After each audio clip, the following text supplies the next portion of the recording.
All right, thank you. Good evening, everyone, and welcome to our Wednesday, March 15th, North Middlesex Council meeting. At this time, I'll call the meeting to order. Disclosure of pecuniary interest. Not seeing any. Minutes of the previous meeting for March the 1st and quarter revisions minutes for March the 1st as well. Any errors, omissions, or business arising? Seeing none, motion to accept the minutes, to approve the minutes. Councilor Keogh, Councilor Nerda, all in favor? Delegations. We do have, our first is Brenda Slater from MPAC and on their role in property assessment and taxation system. Is Brenda with us? Okay, perfect.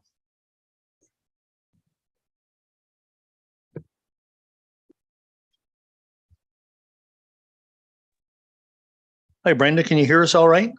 Good evening. Yes, I can. Thank you. I just had to rejoin. And just one moment, please. I should be able to share my screen with everyone. Perfect.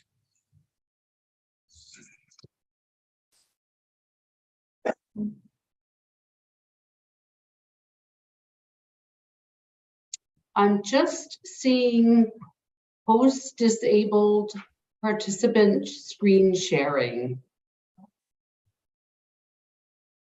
All right, we'll see if we can get that straightened out. Thank you.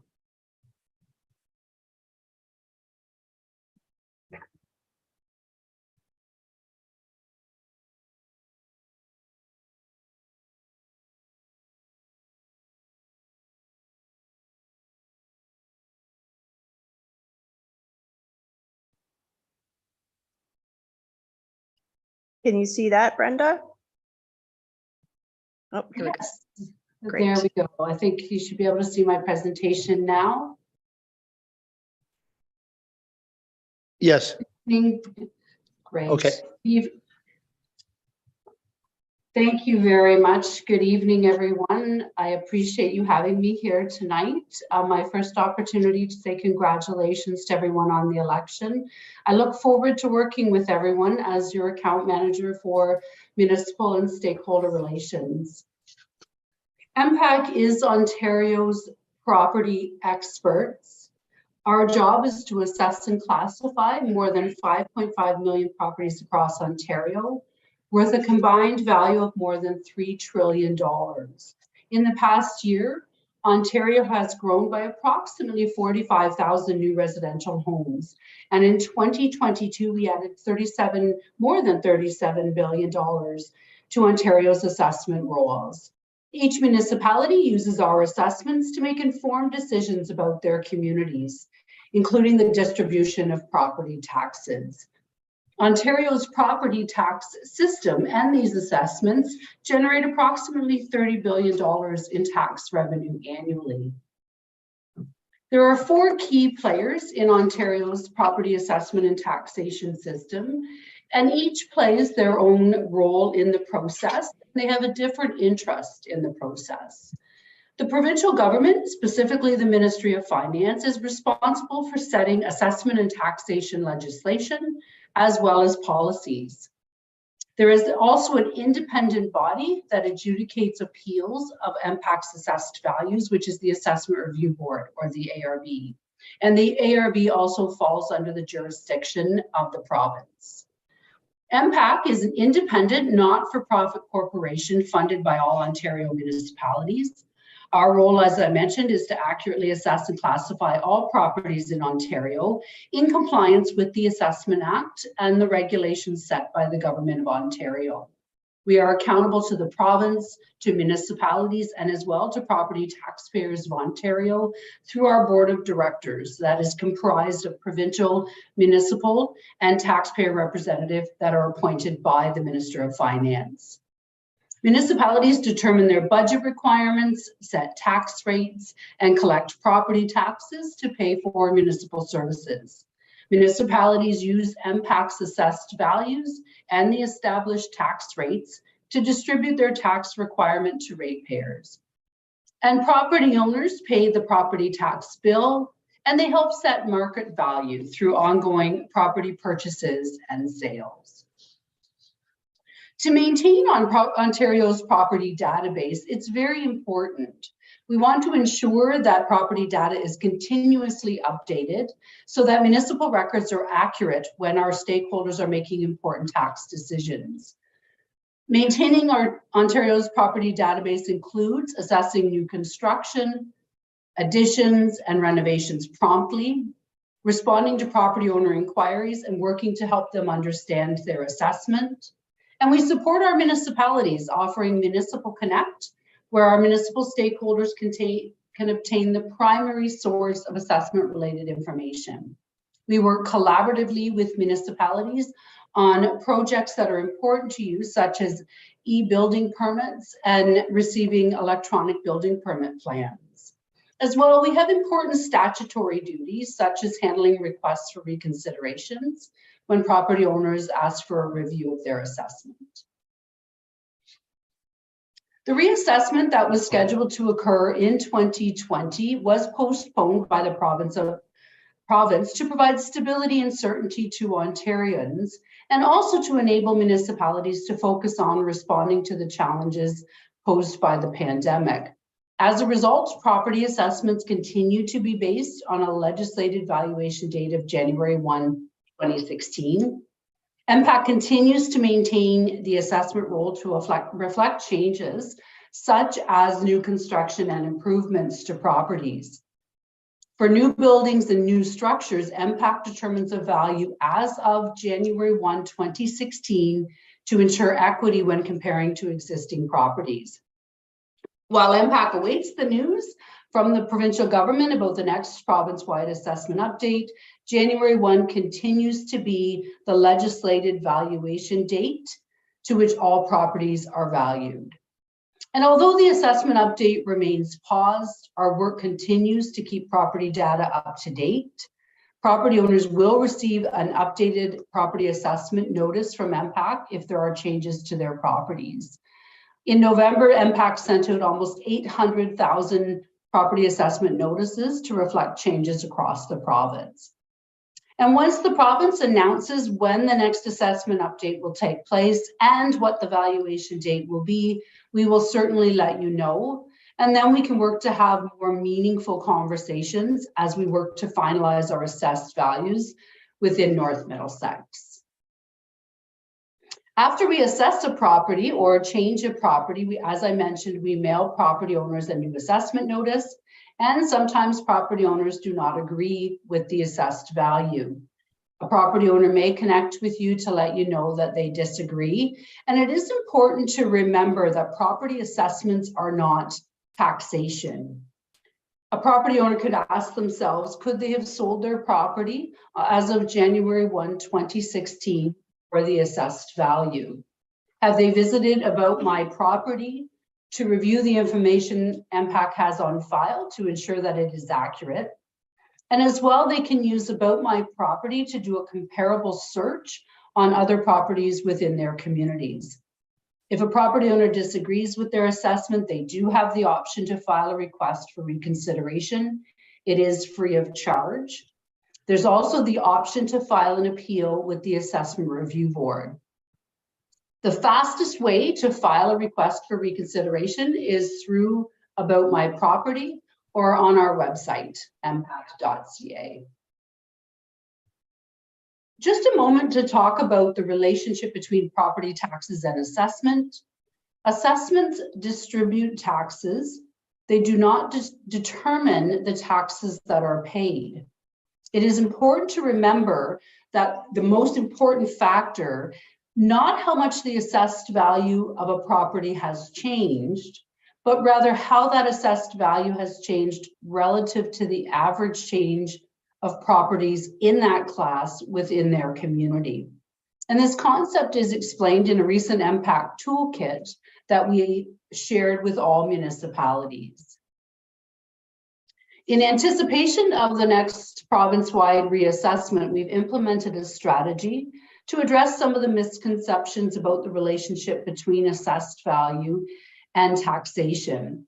And we've prepared a number of resources for municipalities to ensure that once the announcement is made, that we're ready with the support that you require. The digital toolkit is available on mpact.ca. It can help municipalities as well as yourselves as elected officials, and as well provide support and resources to educate and inform property owners.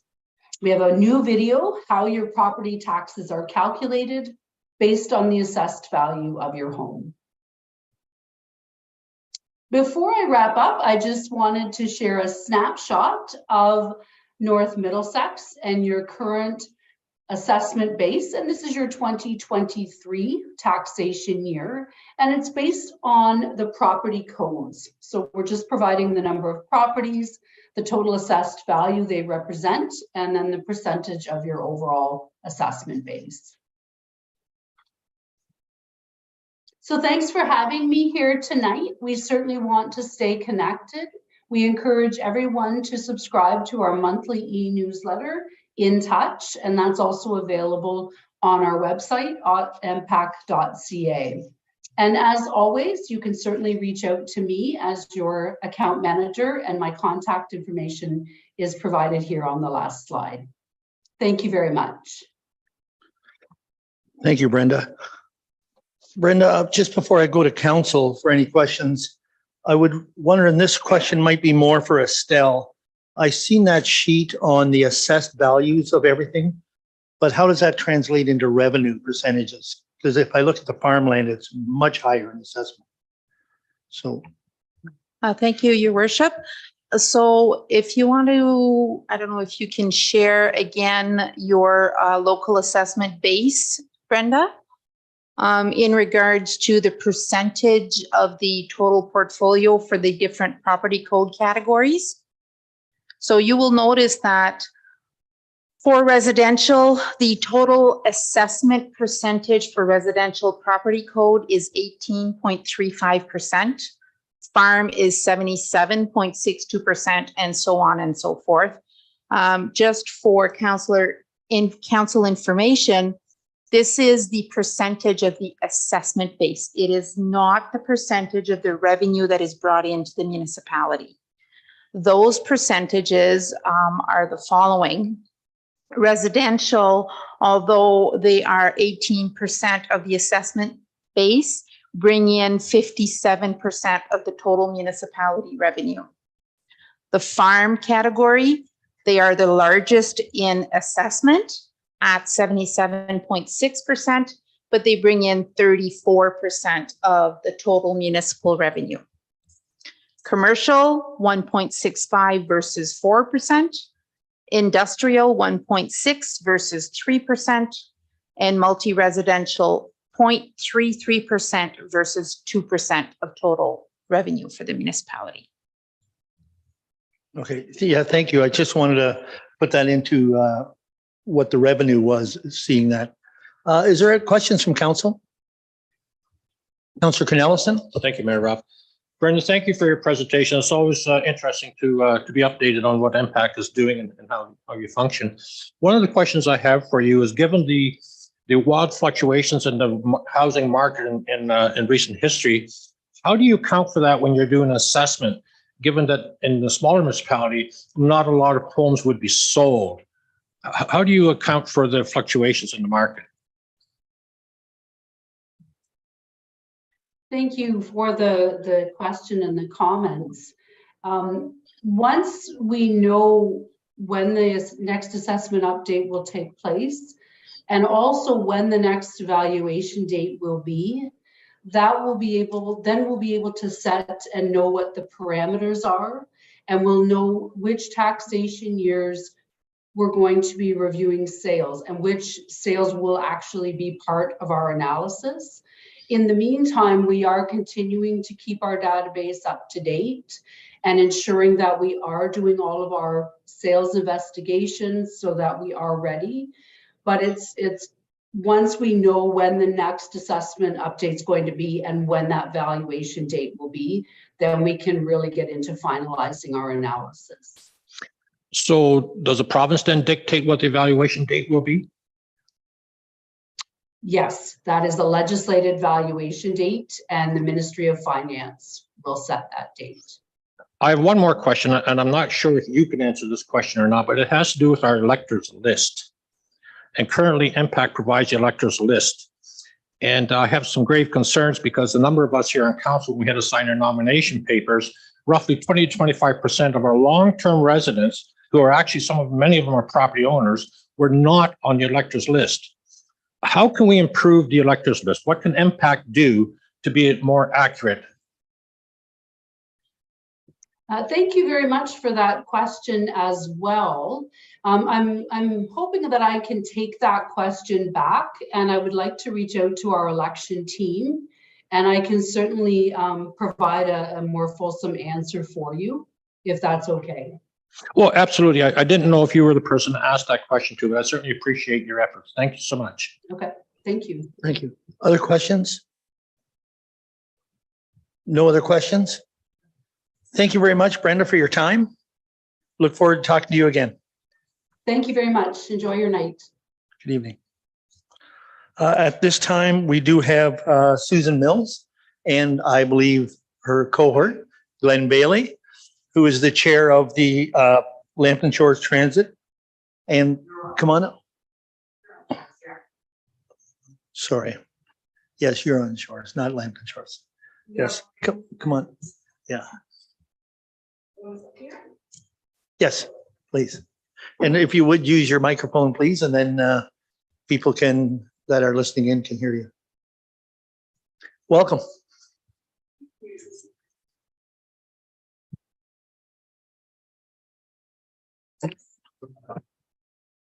Oh, when you want to speak, okay. So there's two there. You want the one that says not notes.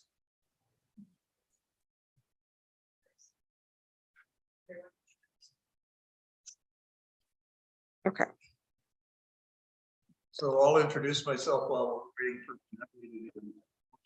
I'm currently chair of the Huron Shores Area Transit Advisory Board, and it's composed of the initial people who were involved in the granting application. And one of the key meetings we had was here in Park Hill, where we met with the MPO people 5 years ago now. Yeah. So at that time I was co-chair, and then the other co-chair went and died on me.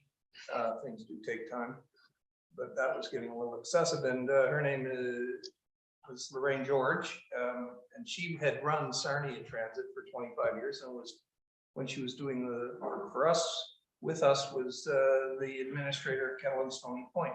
So Kettle and Stony Point are a partner in this endeavor, as is North Middlesex, South Huron, Blue Water, and Lambton Shores.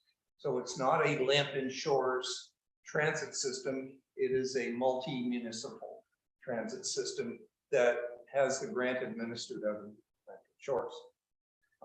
Since it started, I've gone and decided to be a politician. Perhaps showing lack of judgment. We'll see. But the transit service was on a 3-year, 4-year grant, and then with COVID they extended it. So Susan will go into the details. And for those of you who've not seen my smiling face, I had been a resident of Kelsey Craig for 20 years before I moved to Grand Bend. So we're there now. Raised our kids. Thank you. All right, we're just waiting for Natalie to get the screen up, and then we'll.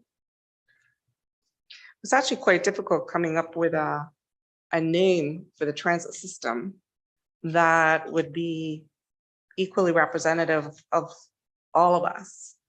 And you know, we all move through the area, we shop through the area, we live and work in different places. I mean, for me, I actually live in Blue Water, but I work in Lambton Shores and have done for the last 12 or so years. So it's when we came up, we thought we came up with a magic Huron Shores area that works, not realizing there's actually a Huron Shores up in Northern Ontario. So we have the domain name. It's ours now.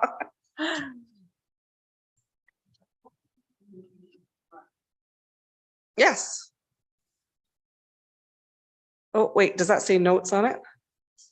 Don't open that one. I want the other one.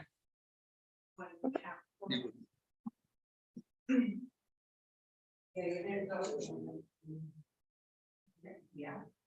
We're gonna get the pictures of her dog and cat. Well, anyways, thank you for having us here this evening, and I'm so happy to be here and be able to update council on what's been going on and where we are today with the transit system.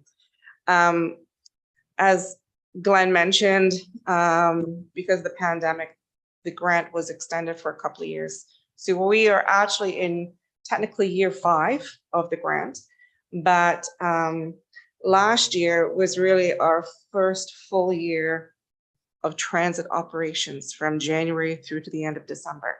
That was supposed to have been 2021, but we all remember that there were things like shutdowns and stay-at-home orders, and that really severely impacted our ability to operate a public transit system. However, I'm happy to say that we are trending the right way. Our ridership is up, and so is our revenue. And you lost us. There we go. Okay, next, second slide, please.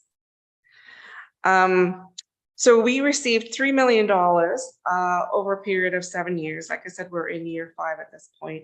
And really, the public transit system is about equity of access.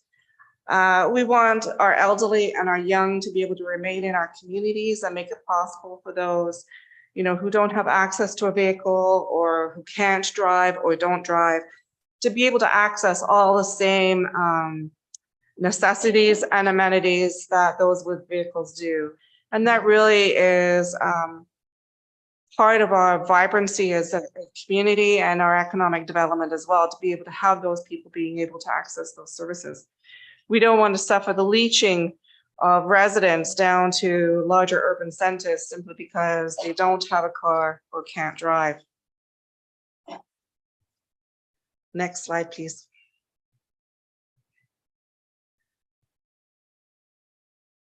So just a few quick facts. We are right now, we are $5 fare everywhere. That's going to change on April the 1st. I will get to the reason why it was changed. Children 12 and under ride free with an adult. We have 2 buses and 4 bus routes. And one of those buses actually serves 3 routes. So one of those buses actually does the route 4 that comes through Park Hill on its way to Strathroy. We have 22 towns and villages that we travel through. We have 51 bus stops. And our 2 buses drive 355,000 kilometers a year.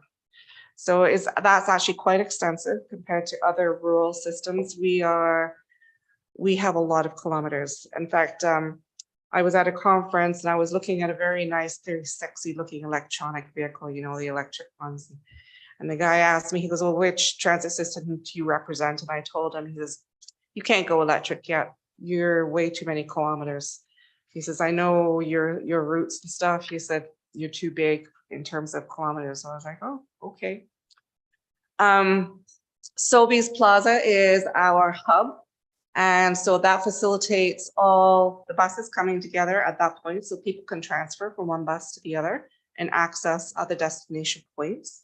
As an example of that, a passenger could start here in Park Hill on Route 4 bus, and it travels to Shops on Sydenham in Strathroy, where they can actually get off and transfer to Strathroy Caradoc into community bus, which could take them to Sarnia or Camoka, Mount Bridges, and London.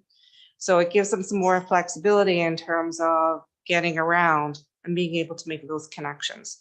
And those connections are really important. It's something that all of us smaller rural systems are trying to work on so that we can interconnect with each other.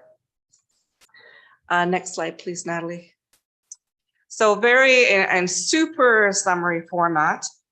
This kind of will show you where we started from up to 2022. As I mentioned, 2021 was supposed to have been our first year of full operations, but due to the pandemic was not. So last year, sorry, 2021, we had 1,500 passengers though, and they came on board in the latter part of that year. So, you know, there's a confidence factor too, being in a vehicle with other people and, you know, have they been vaccinated? Are they wearing a mask and all those things? I mean, it seems like so long ago now, but it actually wasn't. Last year, we did some route adjustments and focus a lot on marketing and improvements to the actual bus stops and customer communications. So each bus stop now has a number, and people can text that number into our 188 number, our toll-free 188 phone number, and we'll be able to get information on when the next bus coming to that specific bus stop is. So we can now communicate with our customers through 2 mobile apps. We're using it's called the Transit app, and City of Sarnia uses that. So for those people who are traveling through the region, there's sort of a seamless app usability. And then the Google Transit app as well, which is like free to everybody. We have a subscribers list where we can email out to our passengers to let them know if there's service interruptions due to, really bad weather, as we've come through the last few snowstorms. We've seen what that is, and Facebook and website. And then most recently, the three new bus stops we have added have been at Army Camp Road on Lakeshore Road, heading down to Sarnia. That's on the Sarnia route. McDonald's in Exeter, so that's the north end of Exeter, which has grown tremendously, and in Centralia.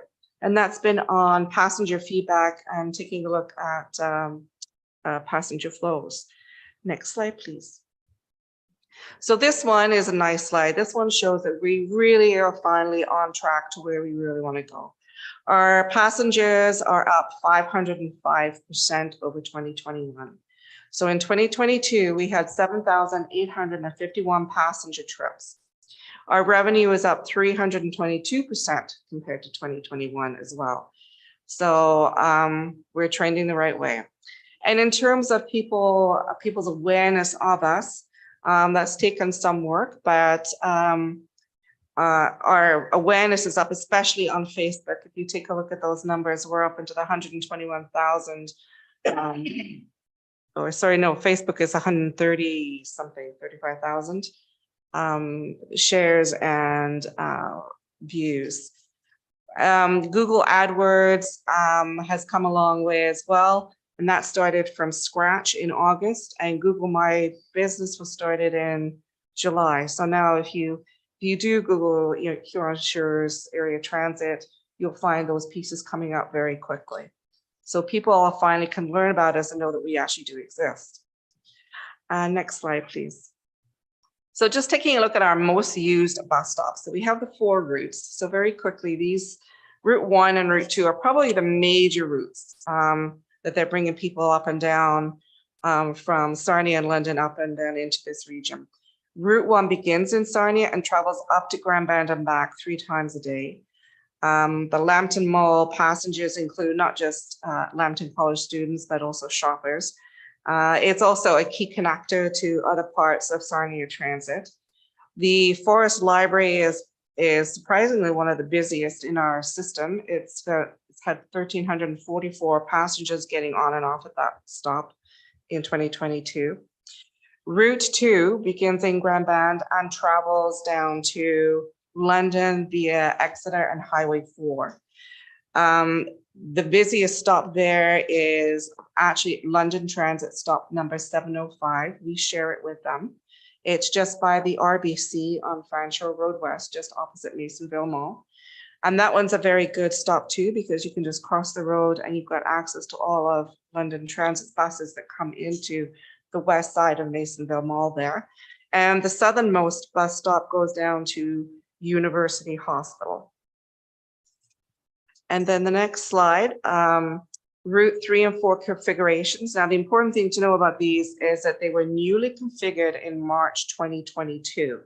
So the numbers here are very new and actually don't include a full year yet. So we're missing basically the first quarter of 2022 in terms of passenger stats for these routes. Route 3 begins in Grand Band and travels to Goderich twice a day on Monday, Wednesday, and Friday afternoons. And Route 4 begins in Grand Band and travels through Park Hill, Elsa Craig, and into Strathroy. So it stops at the shops on Sydenham there, and also it ends at the Walmart, and then it will come back. And it does that Tuesday and Thursday, twice each afternoon. Adding the Walmart at the end point for the routes 3 and 4 was a suggestion that came from one of the members of our Transit Advisory Committee, and it did seem to make a difference in terms of pickup. I do know that there's an elderly lady here in Park Hill who does travel down to Shops on City and Lashira to go shopping there. So I know she goes down next, she told me. Next slide, please. So we are connecting with our customers in every way possible.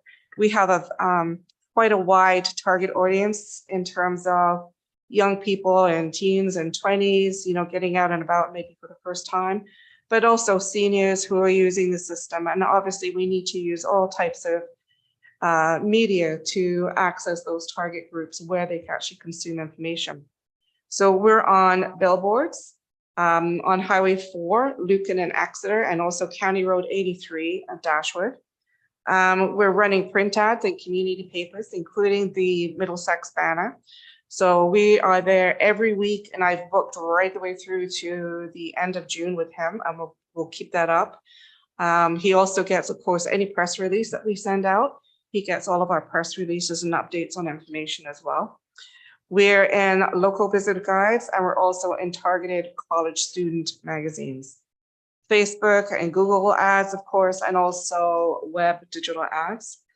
We've also developed an attractive point of sale display that can go into retail, libraries, and other places where somebody might want to pick up a smart card package. So the smart card is great because you can set it up that you can add money from your bank account or your credit card to your smart card. And when you get on the bus, you just tap and it takes your fare directly from the smart card. Other than that, we take cash. So some people prefer cash and some it's just, a tap and go easy system. Big time, one of the big things we did was we graphically wrapped both of the buses. So in the picture on the front and the last slide you'll see here, we actually have the buses are fully wrapped with our marketing images and taglines. And since they drive around 355,000 kilometers a year, it's like having a moving billboard moving through the region. So that's been a really good opportunity for us. And then we get to the real life impact. We receive feedback mostly through our Facebook. It's very popular for people sending messages through, but also through our website. And I picked just a few testimonials here that I thought kind of illustrated how we're helping people go about their lives. And this is really what it's all about. So, one of them is like, this service has allowed me to visit my mother without the need for a car. This service is amazing. It has allowed my daughter to feel more independent. And then another one, the Cheer Support Group. So this is a group of mentally challenged adults. The Cheer Support Group members are enjoying learning a new independence, getting on the bus, using their smart card, and being able to travel. And then what are we going to do for 2023? Well, we want to increase revenue. And we're going to do that by doubling our ridership to 16,000 passenger trips this year. We are reinstating the $10 long distance fare. So it was cut back to $5 everywhere as a means of encouraging people to get on the bus during the pandemic. But really, for sustainability, we need to have a $5 local fare and a $10 long distance. So when I say long distance, what I mean is if you started in the one end of a route, so you started in Grand Band and you're going to Sarnia, that would be a $10 trip. If you're going from Park Hill to Strathroy, that's actually $5. So there's based sort of a zone system of how many kilometers between the stops. So for most ones, if you're traveling within the region here, within our 4 municipalities and First Nation, you're a $5 trip. We're also going to be putting in some transit shelters, hopefully. There's not a lot of money left in the grant. I am right now applying for a federal grant for rural systems to help with some capital expenses. So I'm hoping to get some money there for transit shelters, and I'm hoping to be in line for Stratford's used shelters. Don't tell anybody. Well, I guess everybody knows now. But anyways, And that way, you know, our passengers won't have to stand out in the cold and rain. They'll be able to stand inside a shelter. And so when we move forward, when we look forward into the future, and then we can go to that next slide. So from here on, we're talking about 2025. So we're talking beyond March 31st, 2025, where, you know, we're hoping to get our passengers up so that we meet a certain threshold of 35,000 passenger trips per year. And that way we can graduate from the grant that we're on now to the gas tax. So as it goes, the feasibility study that was done by the consultants back in 2018 believe that we are sustainable on gas tax at the 35,000 passenger threshold. And this slide, I know it's small, but it's also, this chart is also in the printed report. It outlines how that works. And it uses I'm using the 2021 census population of 37,149 residents. So that figure is a combined population number that includes population counts of Lambton Shores, South Huron, Blue Water, North Middlesex, and Kettle and Stony Point First Nation. The gas tax fund, and here's why that population count is so important. The gas tax funds provides $8.44 per resident, and then an additional 30 cents per passenger trip. So based on our collective population, we would have potentially $324,279 from the gas tax fund to us every year. The fund itself caps at 75%. For just being conservative, I use that cap here in these figures. But when I was talking to the gas tax people, they assured me that based on our size and the results that they're seeing so far, that probably the cap wouldn't kick in, that we would get all of that potential funding. Either way, if the cap kicks in, then we would actually receive $254,805. And that adds to our results of what we have taken at the fare box and also advertising revenue, which we are projecting to be $339,740. So if we take those two amounts, we subtract all of our expenses, we have a net result of $130,800 that then is a shared amount amongst the municipalities in terms of contributing to the fund, to the system. So this would mean that North Middlesex would be looking to contribute about $22,000 a year based on a population of 6,307 residents. So it works out to $3.52 per resident for the system. We will need to start the gas tax fund application process by April 2024, but we will be back to all of the councils with more information about what that application process looks like before that point. And I certainly hope to be back in front of you again this year. I know this is the first time you've seen anybody from the transit system come to report in, but I do want to provide more information to the councils and keep that information flowing. And so does anybody have any questions? Questions from council? Councilor Pinelson. Thank you, Mayor Rob. Susan, thank you for your presentation. It's been a long time coming in the works. I know we started working on this way back in the 80s and finally came to some fruition. I have a question for you. You mentioned transfer for people from Parkhill, North Elsicraig, North Middlesex. Yeah. They want to go to London or Sarnia, you can transfer in Strathroy. Is there a cost for that transfer? They will have to pay the Caradoc Strathroy fee. I believe it's $5. The only problem is that they would just have to book it ahead of time, so they would know, so that that bus knows that they're coming to, say, for instance, today to get on that bus and travel to London. That's unfortunate. Yeah.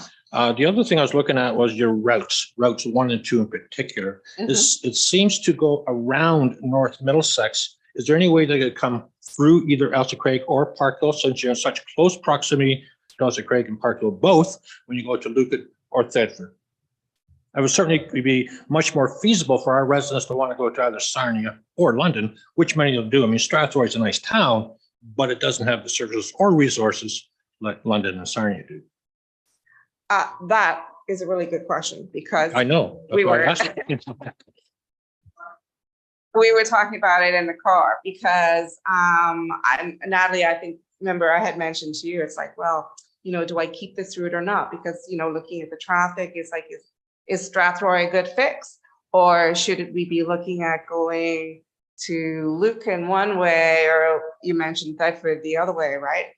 So that's the question for you. I mean, this is not in stone. We can make those changes if it's felt that the route right now could be improved. If it's heading to Stratford and we want it to go to Lucan to join up with Highway 4 and that bus going to London that way, we can do that. Is that Yes. what we're hearing? Well, it would certainly make it more appealing, Okay. particularly when you're looking for financial support. It's certainly more appealing for me to support that if our residents had access to the larger centers, right, at a similar cost to everyone else. Okay. Okay, Yeah. thank you. Other questions from council? Councillor Keel. Thank you, Mayor Rob. Susan, I'm just looking at your numbers there and pleasantly, they are coming up. With your projections, Mhm. increased fuel prices, servicing, and not only that, the replacement of those vehicles, have they been taken into consideration to a deep, deep degree as to replacement value of those buses? We actually lease them. Okay. So our contractor is Boyago. Yep. And through the contract, they dedicate 2 buses exclusively to us, but we actually lease them. So they provide us with a bill that covers the drivers, because they provide the drivers as well and the vehicles. And then there's a separate bill that we get for fuel. Okay. So they're looking for an increase because of course we are in. Certainly, yeah, I can understand. But there still is enough money in the last 2 years of the grant money to cover the increase. They were used to charge us like $67.98 per operational hour for the bus and the driver.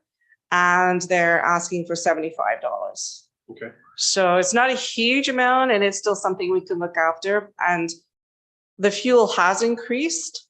But I mean, we've paid much higher fuel tax. We've paid much higher for the fuel in some parts of last year and the year before than we're actually paying now. So it's a bit of a roller coaster. Sure. Okay. Thank you.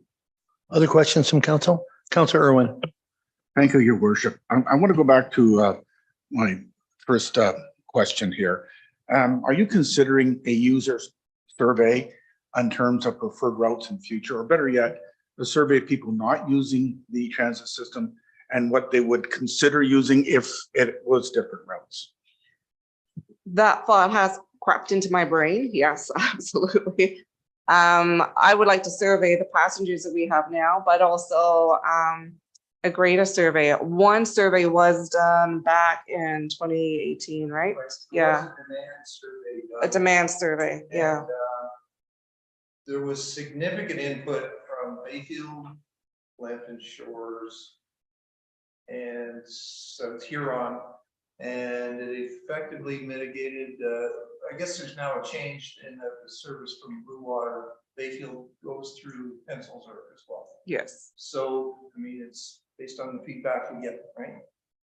We didn't start off, I don't think, going into Strathroy. We didn't, no, that was, it was a change, as I mentioned, by a transit advisory member who suggested, if you take it down, there's a big super center there, a Walmart, that might increase ridership. We're open to suggestions, and I definitely would like some more feedback from North Middlesex residents as to where they would like to go and how they would make use of it more if we did something else. And as I mentioned, this is not written in stone. I mean, I'm about to publish a brand new brochure, but brochures can be updated and replaced if we need to. And certainly, the website has all the routes and schedules there. So maybe that's something that we could work together on to to reach the residents and let them know, hey, we have this system. We've got it for free for a certain amount of time still. So let's make the most of it and really put it to work. Other questions? Council? Seeing no other questions, thank you very much. Thank you for having us. Thanks for coming. Thank you. Thanks, Susan. Thanks, Glenn. So Okay, we should be talking then, Natalie. Okay, good stuff.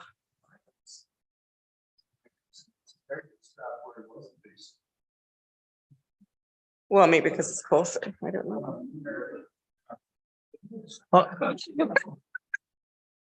all right, we'll move on to departmental reports. Thank you. Thank you. Good evening.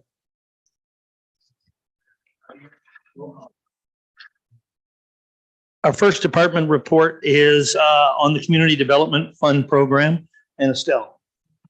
Thank you, Your Worship. So the report's recommendation is as follows.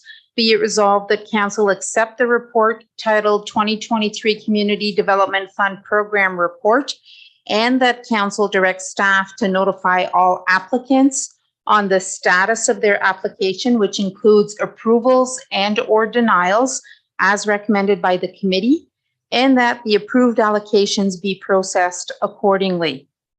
A little bit of background in regards to the Community Development Fund. It provides an opportunity for new or existing organizations to apply for funding to provide assistance with their programs and or events or projects that have a benefit to the community. The Community Development Fund program does have a specific annual budget. In regards to requests coming from the Community Vibrancy Fund, the available budget is $50,000 in any given year. And in regards to the council grant or assistance fund, the budget is $43,000 in any given year.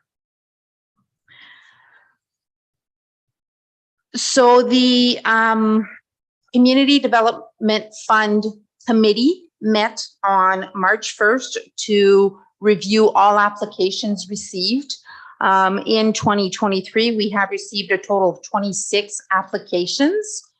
The review process ensured that the applications all contained the following information in order for the applicant to be eligible for the grant. So the following information is required, which is the names of the executive members of their organization, the financial report of previous year's operation, including any investments that they may have, approved proposed budget for the 2023 fiscal year, a motion or a cover letter from their organization verifying support to make the application, as well as any type of proof that the previous year's funding was used by providing paid invoices and or contracts for facility use or pictures or any type of proof that their event had occurred. The applications were due, the deadline to submit their applications was November 30th of 2022. As stated before, we received a total of 26 applications, totaling $123,876.75. So following the review from the members of the committee, the total recommendations for 2023 adds up to $84,584.77. And the allocation, $40,450 provides, is from the Vibrancy Fund, and $44,000 is the tax levy allocation.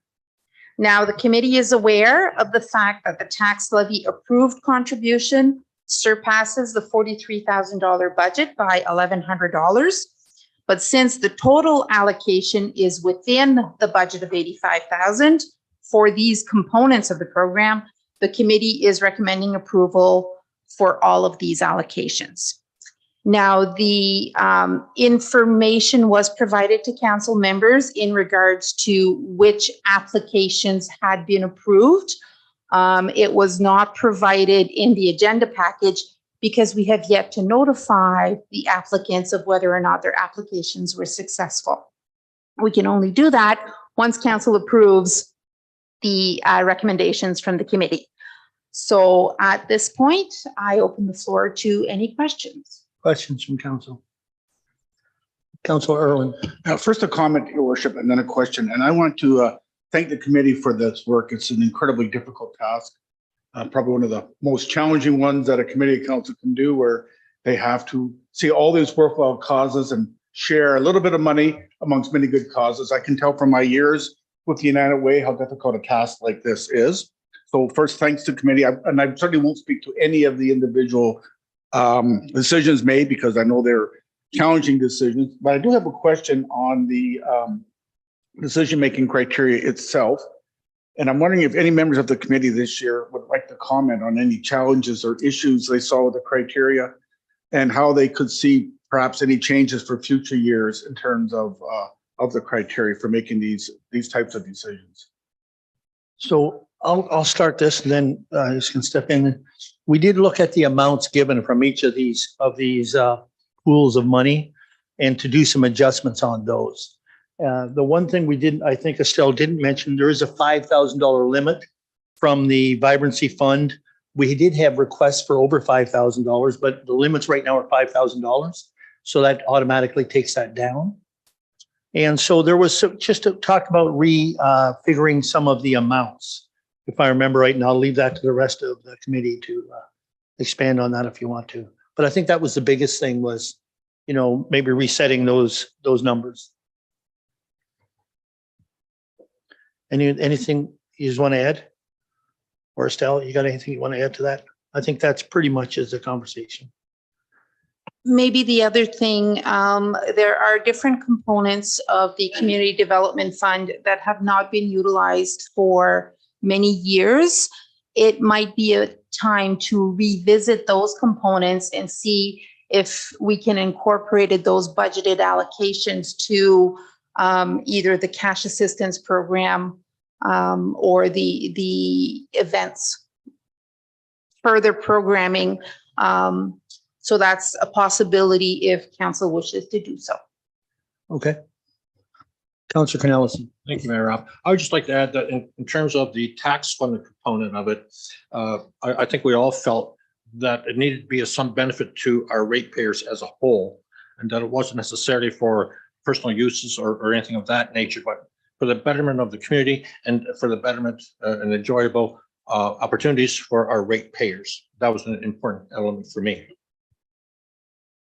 Councilor Irwin. Yeah, Follow up. just follow up on one point that you made. And again, this probably speaks to my newness on council. When was the last time we looked at the dollar amounts given in the various categories and reviewed them as a council? I'm probably the only one left on the committee that was there last time. Is that right? But it was in the last term of council. It was in the last term of council. I'm not sure which year, but it was the last. Yeah, something. So. 2014. No, not 2014. It was in the last term of council. I think the beginning of the last term. Okay. Any other questions on this? Deputy Mayor Hodgins. Thank you, Mayor. I'm just, like the councilor Irwin says, being new to this and going down the list. We get to see just in 3 months what was recommended for 23. I'm just wondering if, and I'm not asking, I guess I am asking the staff today to go back. Are these the same ones that were given in 22 or 21?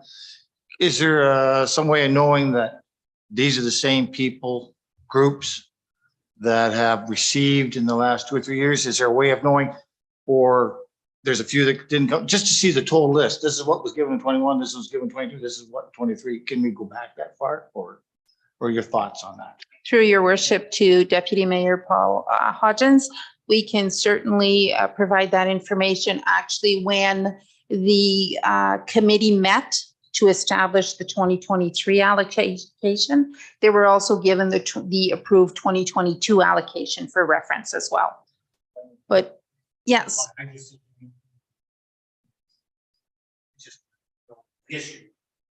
Correct. Councilor Nerda. So just to that, it's my understanding too, Estelle, maybe you can help me out, that this was a record amount of applicants applying last year. I can't remember how many applied last year as compared to this year.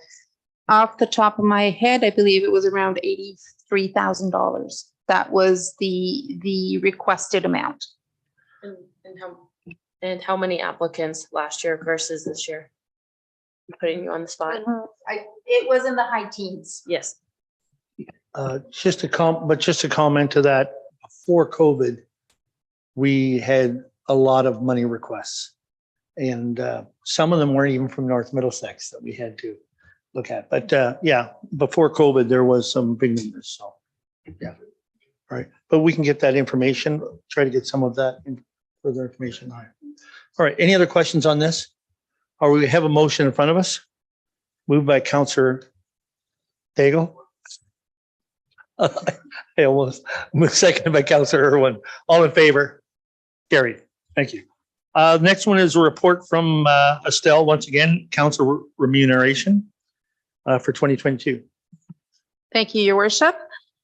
So this report is a legislated requirement by the Municipal Act in regards to council remuneration and expenses that have been paid. A report must be made public by March 31st of the following year. So this report basically outlines the monies paid to members of council for 2022. Totaling $126,150.28. The schedule or the attachment to report outlines the information per council member. Any questions from council? No questions? You have a motion in front of you. Councillor Daigle, Councillor Keogh, all in favor? Carry. Our next one is, once again, Estelle, you have this one, I believe, the vaccination policy. I do. Thank you, Your Worship. So on March 1st of 2023, so just 2 weeks ago, the policy committee met and discussed changes to our vaccination policy brought forward by staff. So the existing vaccination policy was amended in two different ways.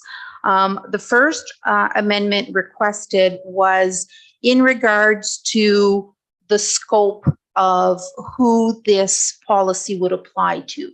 So the previous policy, or the current policy, refers to municipal workers, interns, members of the fire department, volunteers, contractors, subcontractors, and consultant, that they would need to provide proof of vaccination before entering the premises. It is no longer common practice to request proof of vaccination from the following groups that are included in the policy, which are the interns, the volunteers, contractors, subcontractors, and consultants. So the first modification request from staff would be to remove those groups from the policy, to just leave the policy to be applicable to staff, new hires, and members of the fire department. The second request, no, I'm sorry, I'm mixing up the next report. So that is that was the only request amendment requested by staff of the policy committee. Any questions, council, on that? No questions? We have a recommendation. Councillor Irwin, Deputy Mayor Hodgins, all in favor? Carried. Oh, sorry, go ahead. You broke your microphone? So. Oh, Mine works. They're all broken. All the microphones. no. It's just, imagine that, it's just Councillor Irwin and Councillor Cadell have been muted.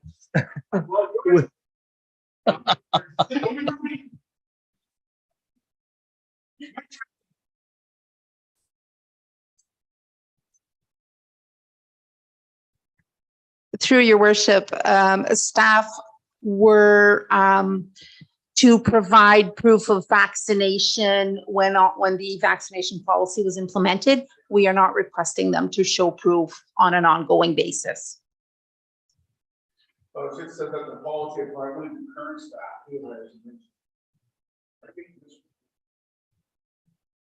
No, that would be the recommended amendment. That it now only applies to staff, new hires, and volunteers. Why are we asking anyone to show proof of vaccination? Because that is a policy of council at this point. That is the policy. And if I remember, we talked about this at the start of the term. Did we want to drop that vaccination policy? I must have missed that meeting, Your Worship. I'm just curious.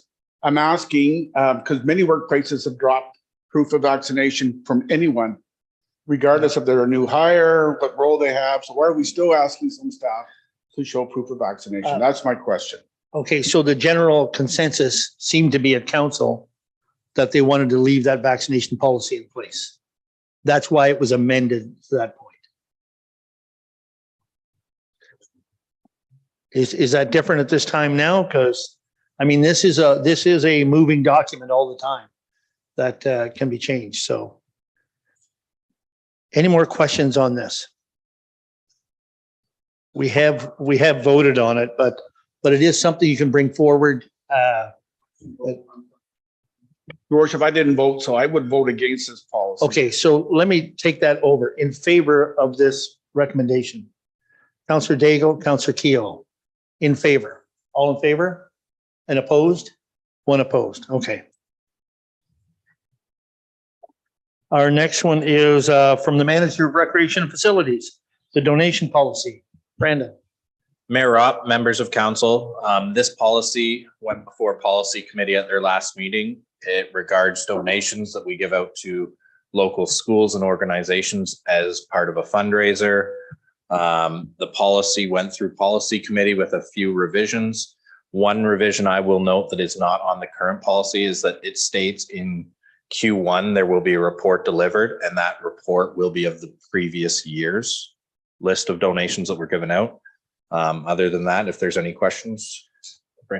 Questions from council on this policy? No questions? We have a recommendation in front of us. Councillor Nerda, seconded by Deputy Mayor Hodgins. All in favor? Carried. Thanks, Brandon. Our next report is on the handheld mobile devices policy. Estelle. Thank you, Your Worship. So the recommendation in front of council for this report is that council adopt the amended version of the handheld mobile devices policy as recommended by the policy committee. So again, at its March 1st meeting, the policy committee reviewed our existing handheld mobile devices policy. And because we've had members of council as well as staff ask if they could have their work email sent to their personal mobile devices. The policy did speak to that, and the amendment that we are asking today is to include the attached Schedule C agreement that members of council and staff who wish to have their work emails sent to their personal phones must sign and acknowledge the information that is provided on the Schedule C.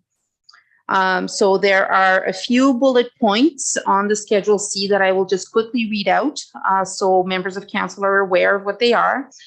So by signing this agreement, the member of council or staff agree that any use of personal devices to conduct business or to access or store business information must be approved by the department head, or in the case of a department head, the CAO. In order to gain approval, the device must be equipped with the appropriate security functions, such as mobile device management software. These functions must be maintained by the employee. The cost of these security functions will be paid for by the municipality of North Middlesex while employed by the municipality. Mostly all cell phones are automatically locked So that would be sufficient security in regards to preventing access to the phones. The third point is if a personally owned device has been approved for business use, the employee is now responsible for the security of the information on the device. The municipality of North Middlesex will not replace lost, stolen, or damaged personal devices which have been approved for business purposes. The ownership of any data, emails, or other communication used to conduct business on a personally owned device is the property of the municipality of North Middlesex and will be treated as such.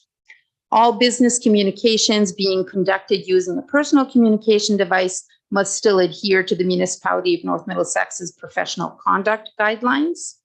The municipality of North Middlesex may request to view business-related documents, including emails which are stored on the employee's personal device.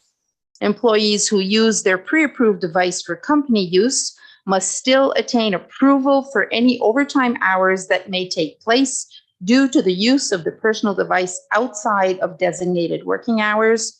And the last bullet point is at the end of the employment relationship, all company information must be copied onto a hard drive or USB and then completely deleted from the personal device.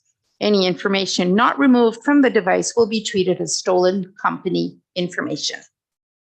So that is the information on Schedule C. The second change in the policy refers to a clause speaking to lost, stolen, or tampered devices in regards to if a device, so the way it was worded, I didn't write it on the report, but the way it was worded was if a personal device is lost, stolen, or tampered with, it could be cause for disciplinary action for the employee. We didn't feel that that was accurate and that it should be in the policy. So committee is recommended these two changes for the handheld devices policy. Questions from council on this? No questions? We have a motion in front of us. Councillor Daigle, Councillor Nerda, all in favor? Carried. That's it for our reports, passing of accounts. Thank you, Your Worship.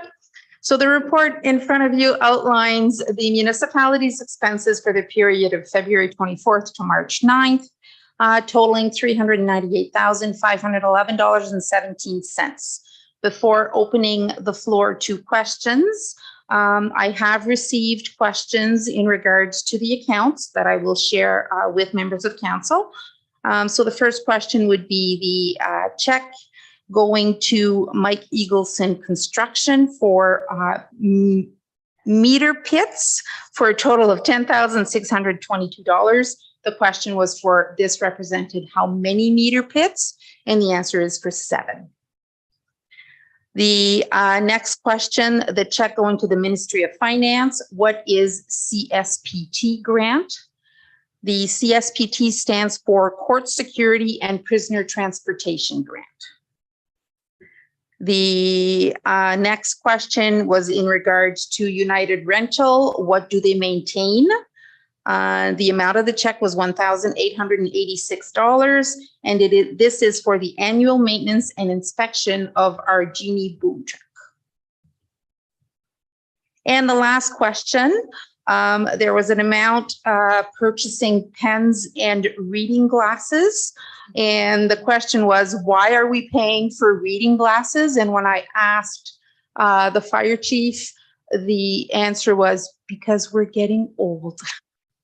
What happened was there was an incident where the firefighters on site could not read the insurance documentation in order to send out invoices.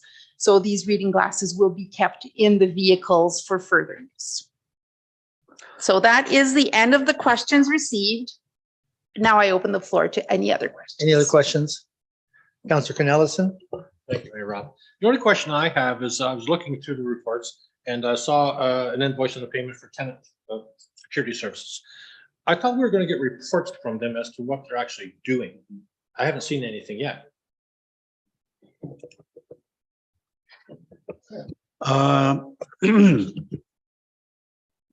I don't recall that request, but it'll certainly be provided. Well, I do recall it. So we're looking forward. I did think it was a quarterly report that we were Yes. going to receive from. Yes, yes. Right, that's what. It wasn't a shot at you or anything, Richard. We are looking for a quarterly report. Well, I All right. get comments from a number of residents asking me what they're doing. I said, Yeah. I don't know. No. All right. Any other questions on the accounts? Seeing none. Motion to pass, Counselor Daigle. Seconder, Counselor Keel. All in favor? Carried.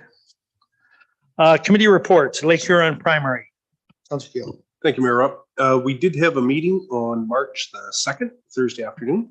And anyhow, it was really basic business, but would council like a copy of the minutes of that moving forward for your own light reading? I don't have it, but I can certainly get it at the next report. I would, meeting. Would you like that? I would. yes. Okay, well then, when I get it. Because we have a pretty large stake in that, so yeah, I would. Okay, I'll we'll work at getting that for you. Okay, thank you. Any questions for him? No, ABCA, Meeting tomorrow. meeting tomorrow? Blue Water, Nothing at this time. okay. EDAC, Nothing at this time. nothing. Local School Advisory. Deputy Mayor. No, nothing yet, but we're talking to Counselor Irwin. We are going to try and get a hold of Arlene Morel and see what Get set date up. she's available and start and set something up Okay, shortly. okay, perfect. The Rec Committee, We have our first meeting on March 28th. perfect. Policy, you have seen a number of policies that we put through here today. Tonight, it was good to see some policies happening again, because it has been let go for a little while, so. The Fire Committee, Well, the reports are there if anyone has any questions. we did do a tour of the fire hall. It was coming along well, except for the roof. There was it wasn't buttoned down, it's not waterproof, but I think Brandon, you can speak to that. Yeah, so roofers they're booked to be on site on Monday and hopefully by end of the week, they're done and finished, weather permitting. Perfect. Any questions for the fire committee? We have a proposed bylaw in terms of reference coming through from the fire committee that we have to vote on, correct? We need a motion for. Yes, Your Worship. Hope everybody's seen those. It is on the terms of reference. It's that have to come through. You remember, Chuck and Adrian, that just the changes on the terms of reference. Any questions on that? We need a mover and a seconder. Counselor Daigle, Counselor Canellison, all in favor? Carried. Thank you. Community Development Fund, you've seen the results of that here tonight. And Aqua. Client Advisory, nothing there. Okay, correspondence. Township of Don Euphemia, plus all the rest of them. Endorsed position of Town of Petrolia regarding school board elections. And that was filed on February the 15th. Joyce Hutchinson, request to waive rental fee for self-defense course. Brandon, can you speak to that? Yeah, so Mayor Rob, members of council, Joyce Hutchison is looking to have rental fees waived in order to put on a women's self-defense course for people in the community. Questions? Counselor Daigle? Oh, was there questions here from council? No questions from council? I'd like to make a motion that we allow it. Make a motion It's to a approve it? really good purpose. A seconder? Counselor Irwin? All in favor? Carried. I had to give that to him, man. No, I was just kidding. Town of Clearburg, resolution sheltered and homeless persons. Receive and file. Ministry of Natural Resources, floating accommodations and camping on water. regulatory changes. If that new water line lets go, we may need it, but otherwise, I think we're receive and file. Town of Grimsby, changes to municipal heritage register, receive and file. Town of Grimsby, barriers for women in politics. Councillor Daigle, I would like to see us pass a similar motion and support this. seconder for that. Councillor Irwin, all in favor? Carried. Carried. City of Port Colborne, Township of Perth South, endorsed resolution of the County of Huron Cannabis Act that was filed on February 15th. Niagara Region resolution regarding homelessness, mental health, and opioid addiction. Receive and file. Township of Moonbeam, request to extend moratorium on public accommodation reviews. Receive and file. North Middlesex Community Policing Committee minutes from February 7th, February and March 7th. Any questions from Councillor Irwin and then Councillor Canelson? Thank you, Your Worship. I did attend the meeting on March 7th and I've agreed to join the committee. I will be bringing back further information once I get a better sense of where this committee is going and what their intentions are. Okay, thank you. Thank you. Councillor Canelson. Councillor Irwin just answered my question because I was going to ask which council member was sitting on that committee, but now I already know. Thank you.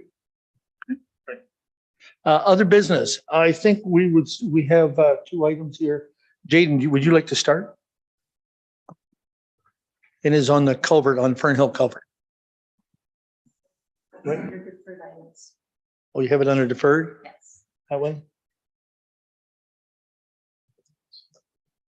Okay, sorry. Those are deferred items. Other urgent business. You had an item for other business. Yes, I do, Your Worship. Sorry, Jaden. So back on March 9th, administration staff has received an email from the Ministry of Natural Resources and Forestry. They are currently working on the development of a comprehensive action plan to address risks from legacy oil and gas wells and subsurface gas migration hazards. The purpose of the email on March 9th was to invite mayors and heads of council to meet with the ministry staff to discuss to develop a collaborative approach with opportunities for input from all stakeholders. Now, this was going to be brought to council at the April 5th meeting.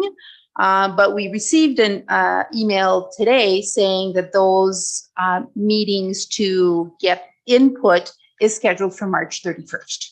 So the April 5th meeting would have been too late in order to find out if council wishes to meet on the 31st with the ministry staff in order to discuss the oil and gas wells and subsurface gas migration hazards. So the question is, do we feel the need to be involved in this process? I don't believe we have any gas wells or oil wells in North Middlesex. A Greenway is still within ours? Okay. Okay. What were you gonna say, John? Thank you, Mayor Rob. That probably would be more directed to emergency services than it would be to anything else, would it not? Through your worship, they are specifically requesting heads of council or members of council or a delegate. Yeah. They will, sorry, if I may, they will have meetings at a later date with staff. So that will probably be when they will get the input from the emergency management. So I will say I cannot make that date. I don't know if there's someone here on council that can. No? No interest? Okay. No interest at this time anyways. Okay. All right. Okay, Yep. thank you. All right. Thank you. Other business, Councillor Daigle, you had something? I have a couple of items under other business. I have received a couple of calls from ratepayers, and one goes back to just before COVID. We had this ratepayer said they had approached Jonathan, who is our manager of infrastructure at the time, about a gas line from Corbett to Murray, and get Integris or Union Gas, whatever they were called at the time, had a grant program available. And COVID came and everything kind of came to a stop. And this ratepayer is wondering, is it going to start again? Where are we at? She wants to know. So I'd just like to have that looked into. Okay. Go ahead, Jane. Yep. So thank you through the mayor. Thanks for bringing this up, Councillor Daigle. I did look into this, and unfortunately I wasn't able to find any background information related to it. And speaking with our current staff and looking at our records and speaking with Enbridge Gas. However, I was able to connect with a representative from Enbridge Gas today to look at expansion options at a very high level. So the Enbridge did advise that there's currently there's a gas main servicing the hamlet of Corbett. And they did complete a quick analysis into constructing a new gas main southerly on Grand Bend Road or County Road 81. And they just noted a couple of things that I'll list off here. That's very preliminary based on this quick assessment they did. So they could look at this and they would likely split this project up into 2 phases with the dividing line approximately at Adair Drive. On the first phase from Corbett to Adair, there's 7 residential properties and 1 commercial property. The cost of the project would be approximately, at a very preliminary level, $140,000. Enbridge has a program called the Natural Expansion Surcharge Program. And what it looks at for these type of gas main extensions is new customers would pay an extra 23 cents per cubic meter on top of their monthly bill for a number of years to recover the cost of the project. So if it's feasible, this program, and this may be similar to the grant program that was looked at before, if it's feasible, they can look at that. Otherwise, if that program isn't successful, then the cost would be levied against the property owners. Enbridge would send notices that there's a potential for gas coming to their location, and they'd be involved through that process. And Enbridge's analysis does take into consideration as well the land use of the properties. For example, a corn dryer or a chicken barn that would have more gas usage. They take that into consideration for the viability of the project. So that was just based on a preliminary discussion I had today with Enbridge, but if council likes, I could certainly look at this in more detail and bring something back to council for consideration. Okay. I'm good with that. All right. You said you had another one as well? The second item, I've already discussed it with the manager of recreation. Okay. And that's to do with our trail proposal that was brought in for, what was it called? The Bear Creek, I think it was Bear Creek Trail or the Narren Creek Trail that came to council, I'd say a couple of years ago. And I was just asked where it was at. So I don't believe that one formally came to council. I could be wrong in saying that, but I know it was submitted to our previous CAO who went through it with myself, and then we took it to the Recreation Committee. The big issue facing that project is a bridge that is probably going to be deemed unsafe by an engineer. I believe we have engineers coming out in the next couple of weeks to do all our bridges, or the bridges that require it. So they are going to take a look at that bridge and give an opinion on even if it can serve as a walking bridge. And from there, we will look at other possible solutions if council wishes to go forward with that. Thank you. All right. Thank you, Brandon, because I didn't think it had come to council. Councilor Irwin? It works. Thank you, your worship. Just want to inform council that last week had an early investigative meeting with a potential private provider for licensed daycare for House of Craig. And both the economic development coordinator and the manager of recreation were able to join the meeting. Very early days, modestly enthusiastic, I would say, about the possibility. If and when, I think it's going to be more when than if this moved to the next stage. I think there'll be more information for council at that time. Wonderful. Great news. Any other business? Deputy Mayor Hodgins. Thank you, Mayor. Somewhere in the report today or in the correspondence, I see where we are hosting Middlesex Municipal Days on, I believe, May 2nd. Is that a Middlesex County? It is a Middlesex County thing, but are they asking us to do it? Yes, it's a collaboration effort. I think Natalie has been very involved with that. And this is the last year of the group that ran those municipal days. And Ian is the president this year of that. And this will be the last year actually that it's run from that group. After this year, it will be done by Middlesex County. And I think next year is going to be at the county building because of the unknown future of the county building. But then it would go to other municipalities, but we run through the county. But Natalie has been involved with it very much so. And I think they're still looking for one more speaker, I think, on that. Aren't you, Natalie, or do you have that? Yeah, we have 2 more speakers to confirm, but all of the other details are in place. So if council hasn't seen the invitation, I can certainly send it out directly so that you're aware of the date and time. Yes, please. Yeah. Yeah. And so, yeah, that's just getting firmed down now. So, okay. Any other business? No, now we'll move on to deferred items. 10-1 is surplus properties. The vaccination policy, which we brought through today. Lagoon, third-party opportunities. Request for urban design guidelines. Presentation by Intact Insurance, that is coming up. On June 7th meeting. June Your Worship. 7th, Yes. thank you. And then future delegation from Asaba Bayfield.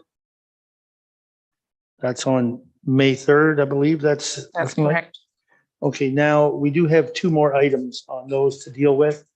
And one is the deferred Ferndale culvert. And Jaden's going to speak to that. Okay, thank you. Good evening, council. So further to the report that was presented during the last council meeting regarding the Fernhill Drive culvert failure and road closure, I prepared some information updates for council regarding this project. So to recap from the previous meeting, there were questions and discussion about the timing of the construction and cost of the culvert replacement. Staff's recommended motion at that meeting was that council amend the 2023 budget to add the capital project Fernhill culvert replacement with a cost of $135,000 excluding HST. And that motion was deferred pending further detail of estimates and tender results. So to provide a current update, the municipality of Middlesex Center has issued and closed a request for proposals to hire an engineering consultant for the detailed design and contract administration for the replacement of 3 culverts within their municipality. One of those culverts is the recently failed Fernhill Drive culvert, which is situated on a boundary road between Middlesex Center and North Middlesex. We anticipate that in the next week or 2, Middlesex Center will be awarding the engineering contract to the successful consultant, and this will start the detailed design process for the Fernhill Drive culvert replacement. Through the RFP process, Middlesex Center requested that the replacement of this culvert be expedited to be completed in 2023 rather than 2024, as was originally planned prior to the culvert failing. It's currently anticipated that the culvert will be replaced between September and November 2023. With respect to the cost of replacing the structure, on March 1st, Middlesex Center Council passed a motion to increase the capital budget to replace the structure from $270,000 to $350,000. The cost increase was to account for recent construction price escalations since the time when the original $270,000 budget was set. It's noted that these cost estimates are preliminary and for budgetary purposes. more detailed cost estimates will be available as the design develops in the coming weeks and months with the engineering consultant. So given this information, I revised the previous recommendation to reflect Middlesex Center's updated cost estimate. So a revised recommendation for this item is that council amend the 2023 budget to add the capital project Fernhill culvert replacement with a cost of $175,000 excluding HST. So that's 50% of the total cost of the replacement, being a boundary road or a structure on a boundary road. So I can also take any other questions about this. Questions from council? Councilor Nelson? Thank you, Mayor Rob. Jaden, not being an engineer, I need some help understanding. How do you engineer a round pipe to stick in the ground? Well, what's involved with that? To me, it's just digging a trench, dropping it, and then refilling it. How much engineering do you need? So I'll go through a couple of things. There's surveying work that has to be done. They have to assess the stream itself, so the hydrology, how much water is draining into that, and what the cross-sectional area of that water is. For culverts and these structures, there's also geotechnical investigations that have to be done. So that's boreholes and soil samples that adds to the structural design.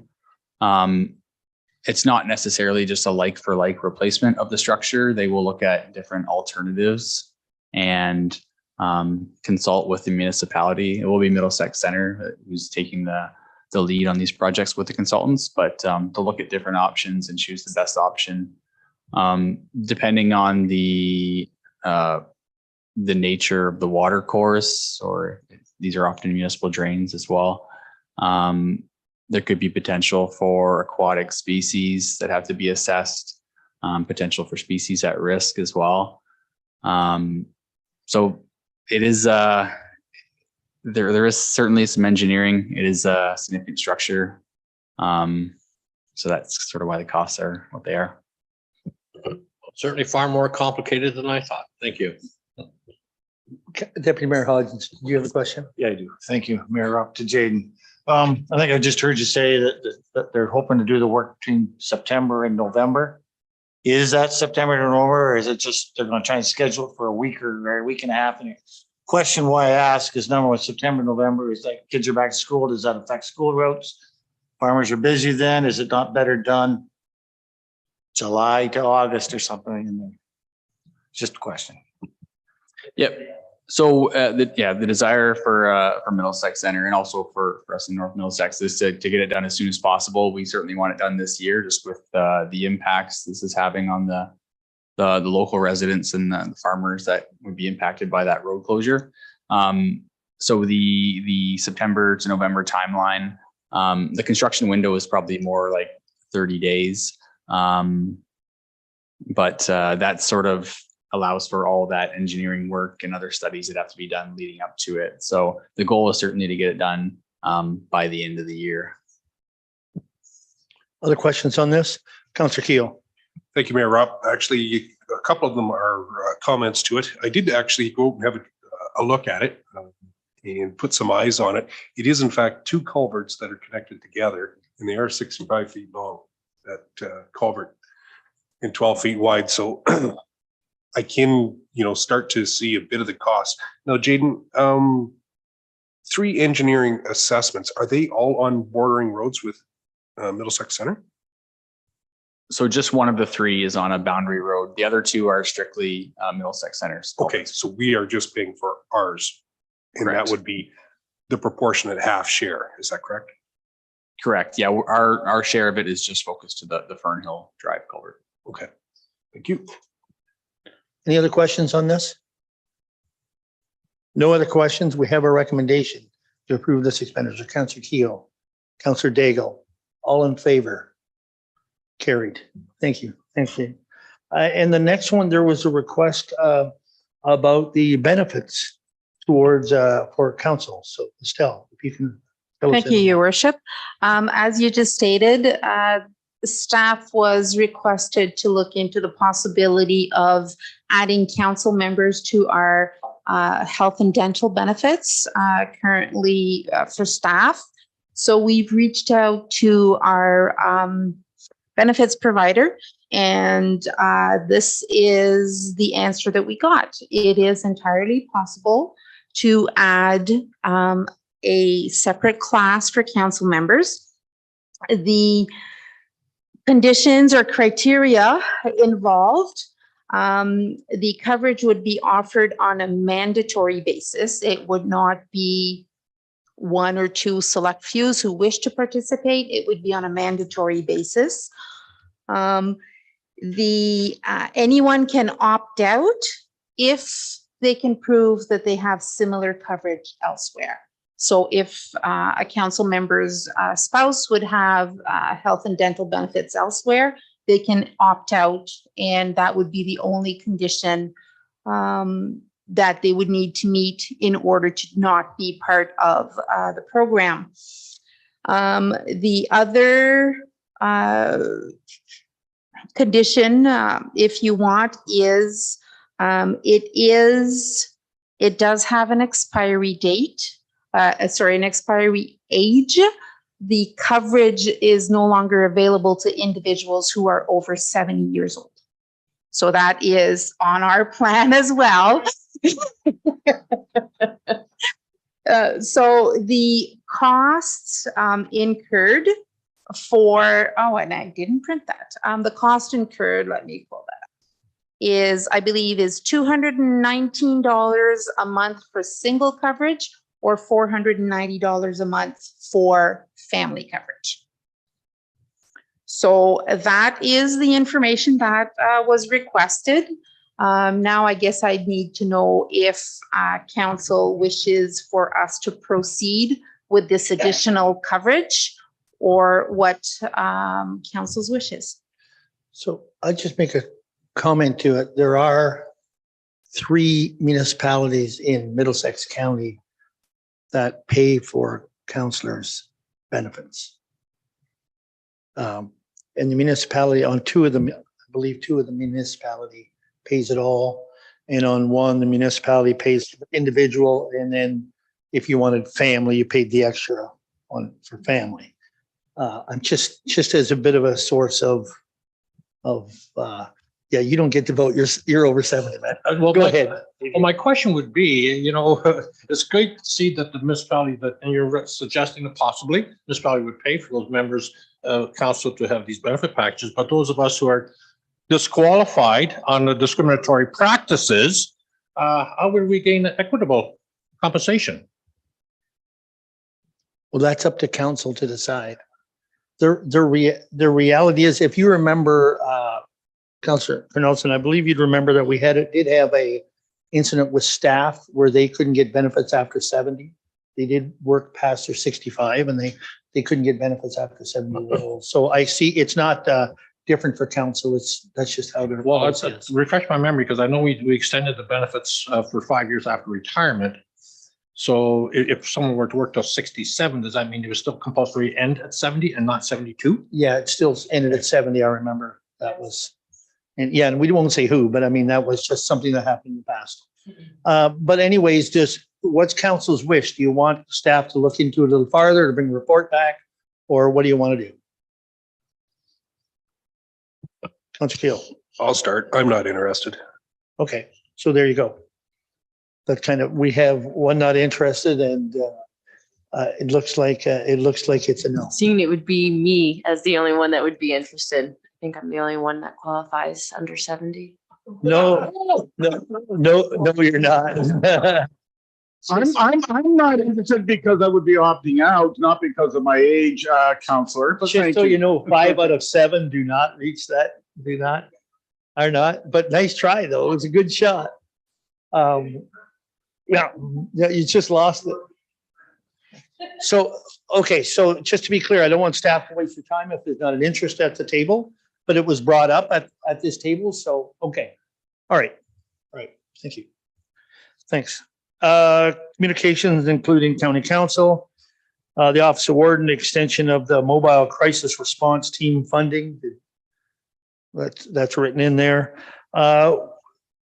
Unfortunately, we're still not quite done the budget at the county. We have one more meeting. We do meet again next Monday. So we did have, yesterday's meeting was mostly staff reports like this, where we did put together a lot of their tenders for their paving and their curb work and all their, you know, all those services. And they did come in within expectations. That's actually a news item because they did come in with expectations. So, and a number of those jobs are being done in North Middlesex. So, any questions for the county?